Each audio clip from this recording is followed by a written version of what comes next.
Hello and welcome to this video about C.E.C. TL-5100 transport. I don't know why I agreed to work on that one because not only it is my least favorite of all those belt-driven transports, the most favorite being 51XR, which is basically like TL1 but in the ordinary square box. Well, this is highly modified units, and I hate modified units because, you know, you have a service manual like I do, and this is really thanks to Kenny Shiwata.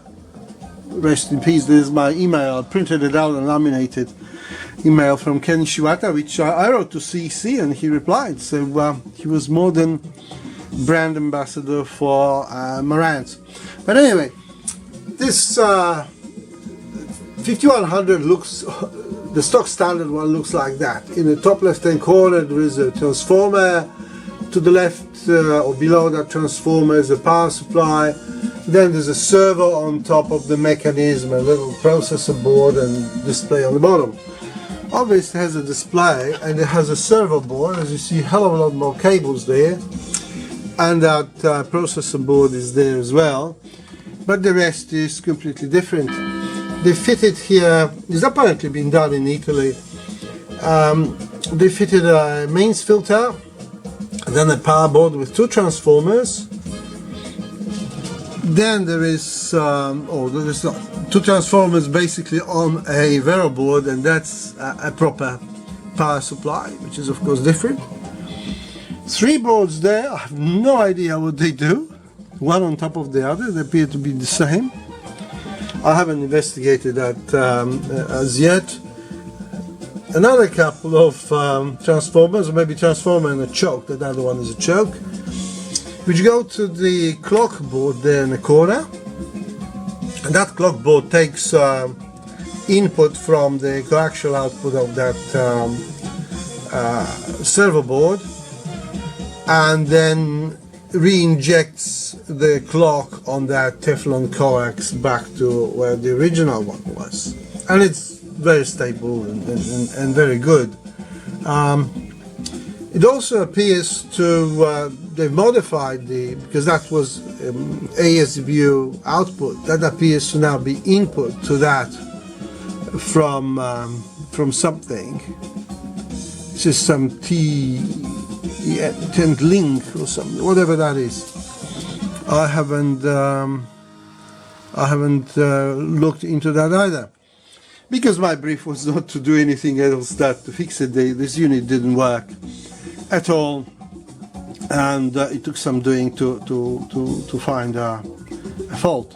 But as you see now, works and works reasonably well. I'll show you how it skips tracks in a moment, and well, it's not a pretty sight, but it does work and people like it, or at least some do. Good thing about it all is that, and I cannot really show, is that whereas this is original SPD Valdo 5100, this one here has a perfect square output, as you know, in Sony units. I cannot really show it to you because it only has one output now. I mean, these used to have two or three depending on the version, but now ASBU is gone, so I can only use the coaxial to show you that it actually plays something. So I will have to find another cable but then again, why would you want to see a nice square output, you know? But then, you know, does it change characteristic of the music? I don't know, but the owner reckons that it's absolutely brilliant and he wants that fixed. So there you are. I mean, to me it looks like dog's breakfast, but if the owner likes it and it works, you know, why not? As long as I don't have to work on it again. But have a look how it changes tracks to the next one.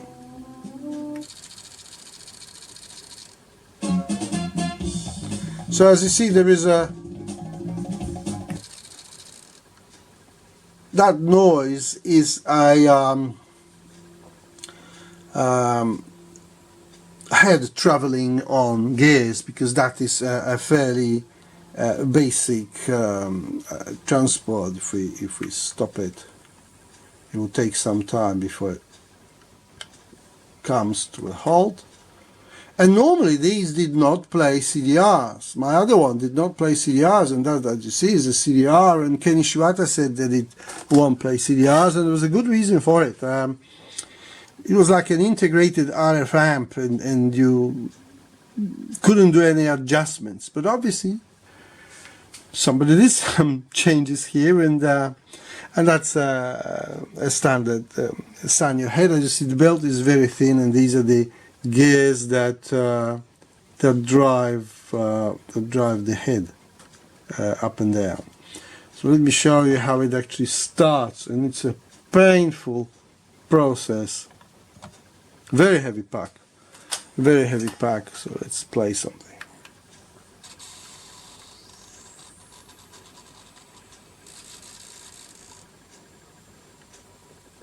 Yeah, and plays.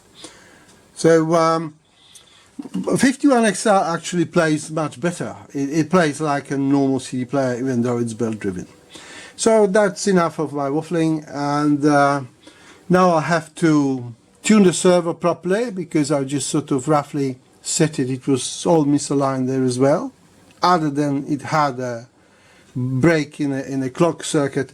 I mean, obviously clever people worked on this, you know, because to get it going and to make so many connections, it takes time, and you know.